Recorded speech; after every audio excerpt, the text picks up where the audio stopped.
Autoline Daily is brought to you by Bridgestone, your journey, our passion, and by Dow Automotive Systems, improving durability and increasing design flexibility with Betamate structural adhesives at dowbetamate.com. GM recalls continue while the UAW opens doors down south, and there's a problem with power. Hi, I'm Nicole Geverink. We've got those stories and more, plus John McElroy's commentary coming up on today's edition of Autoline Daily. And now the news. The GM recall dance continues as 3 more were issued, bringing the total this year to 74. The latest numbers topped out at just over 60,000, with 95% of those vehicles from North America. This round contained Pontiac G8s and older Cadillacs, as well as even some 2014 Chevy Sonics.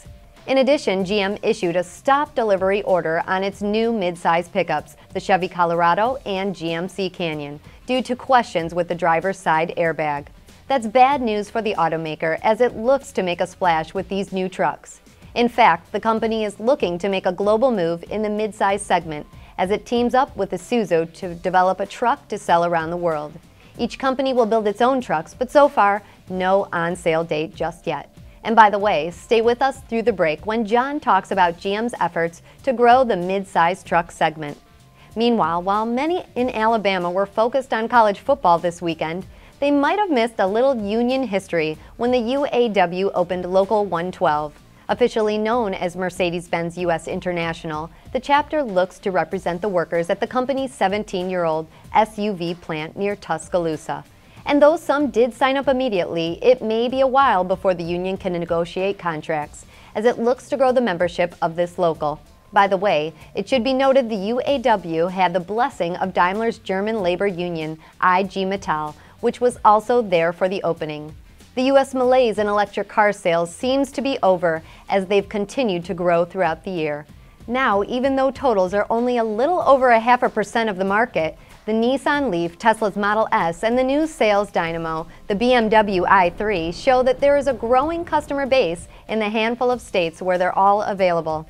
And speaking of power, Americans may be embracing more electric cars, but we may be seeing a Pacific Rim, the movie, type fight brewing when it comes to what you'll be driving in the near future.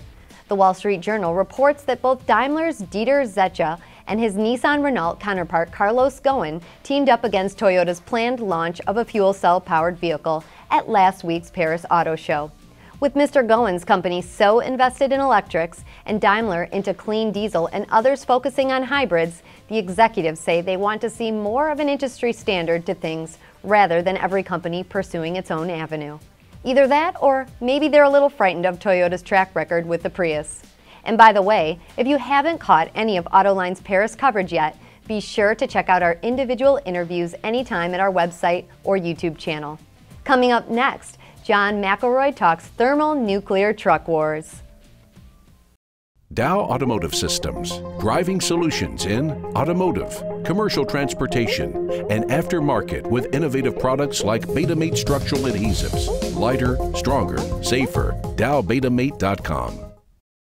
So who has the smartest strategy when it comes to the pickup segment in the American market? Is it Ford with its aluminum F-150 or GM with its new midsize trucks? I'm telling you, both are taking big risks. Will Ford's manufacturing lines and supply chain ramp up to full speed using all new aluminum processes? And will the service and repair industry be able to keep up with these new processes so that F-150s can retain their long-term loyalty? This truck is the single largest source of profits for Ford, and if it does not sell as well as before, it can jeopardize all of Ford's future capital spending plans. General Motors is taking on a Herculean task. It's trying to single-handedly revive the midsize pickup segment, but it has to.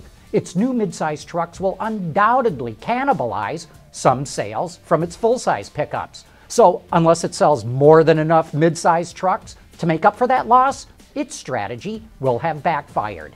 Even though GM calls its new entries mid-size, they're actually quite big, and they cost $6,000 to $10,000 less than a comparably equipped big truck. That's going to lure a lot of buyers away from the big ones. You know, nothing hurts quality like adding new variables, and Ford just added a lot. An all-new design, new materials, and new manufacturing processes. If its truck plants get up to line speed without a major hiccup, it'll be a small miracle. But both companies have to significantly ramp up the fuel efficiencies of their trucks. Diesels offer one route, but they're very expensive. Hybrid trucks have been a dismal sales failure. That leaves lightweighting and downsizing, and we're about to see those strategies play out. My gut tells me that Ford will do just fine.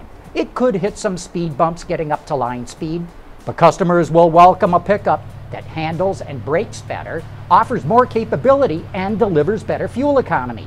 GM is taking the bigger gamble. It has to protect the sales of its full-size trucks at the same time it brings in a lot of mid-size buyers. And I mean a lot. And you can be sure that Toyota and Nissan are not going to sit by idly while this happens. But if GM can grow its overall pickup sales by 100,000 units or so, it can legitimately declare victory. This is going to be the greatest sales battle in the American market in 2015. And while both strategies could turn out to be successful, that's not the way it usually happens. We will probably have a clear idea of whose strategy is the smartest by the time of the summer solstice. Thanks, John. Well, that's it for today's show. I'll see you tomorrow.